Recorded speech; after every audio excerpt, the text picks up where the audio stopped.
So the second Sunday of Easter is celebrated as Divine Mercy Sunday because here, the second Sunday, the last Sunday in the octave of Easter, the 8-day celebration of Easter, is all about the divine mercy. It's all about connecting Jesus' death and resurrection with the great mercy of God.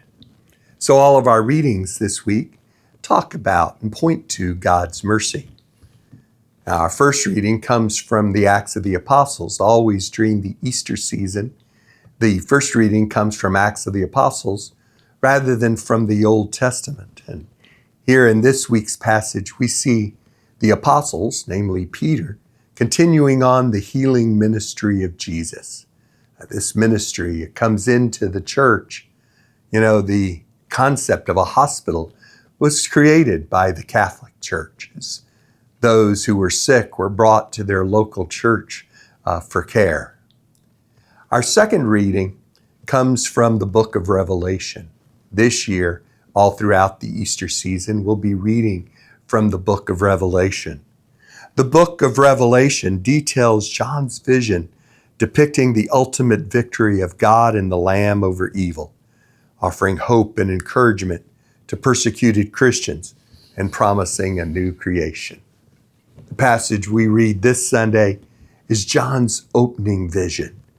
In this vision, John beholds Jesus in his temple, dressed as a priest. It was the priest in the Old Testament that mediated God's forgiveness. So John begins his apocalyptic vision by gazing on Jesus, who sent God to dispense his mercy. Our gospel is from the Gospel of John. Now, Matthew, Mark, and Luke in their gospel depicts the Holy Spirit coming after Christ's ascension. But in John's gospel, in the passage we read this Sunday, right, the Holy Spirit comes on that first Easter Sunday night when Jesus appears to the apostles and breathes on them. And with the power of the Holy Spirit, Jesus gives him authority to forgive sins, to administer God's mercy here on earth. Thomas is not with the apostles when Jesus appears, and he doubts their accounts. So Jesus gives him a second chance, appearing to him and letting him put his fingers in his wounds, his side, and in his hands.